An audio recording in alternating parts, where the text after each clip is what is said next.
साथियों, आने वाला समय देश के लिए, हम सभी के लिए बहुत महत्वपूर्ण है।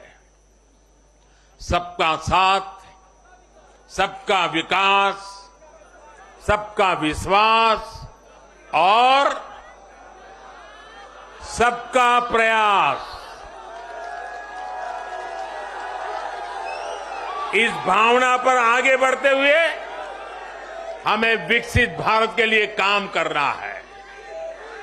हमें मिलकर एक दूसरे के साथ काम करना है।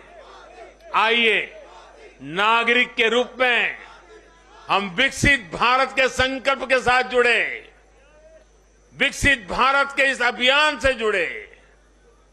और मैं फिर एक बार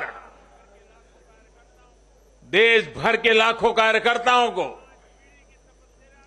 5-5 पीढ़ी की तपस्या को आगे बढ़ाने के लिए हृदय से धन्यवाद करता हूं, अभिनंदन करता हूं।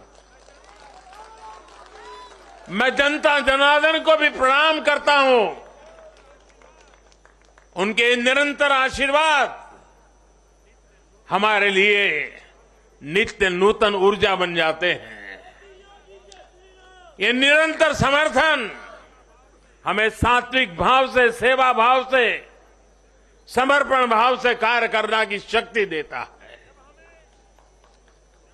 जब हमें जनता जनार्दन का आशीर्वाद मिलता है तो हमें अधिक परिश्रम करने की प्रेरणा जगती है, अधिक पुरुषार्थ करने का संकल्प जगता है और संकल्पों को सिद्ध करने के लिए जीवन खपा दे करके सिद्धि तक पहुंचाने के लिए हम लगे रहते हैं, क्योंकि जनता जनार्दन, इसे हम ईश्वर का रूप मानते हैं।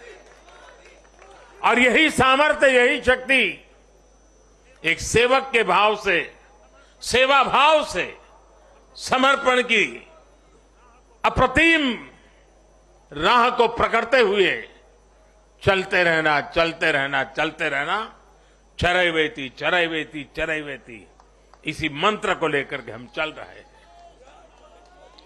भाइयों बहनों, इस चुनाव में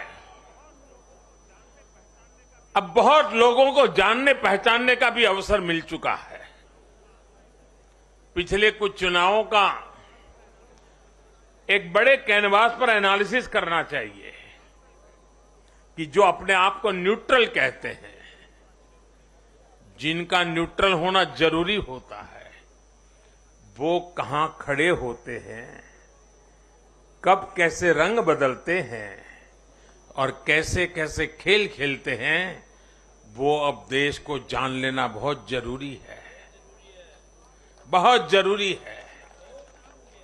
उत्तराखंड का इतना बड़ा चुनाव हुआ, कितनी जमानतें जब्त हुई, किसकी हुई, कोई चर्चा नहीं। हिमाचल में इतना बड़ा चुनाव हुआ, कितने लोगों की जमानत जब्त हुई, कितने लोगों का बुरा हाल हुआ, कोई चर्चा नहीं। भाइयों बहनों, उन लोगों को भी जानना चाहिए, पहचानना चाहिए कि ये भी ठेकेदार है,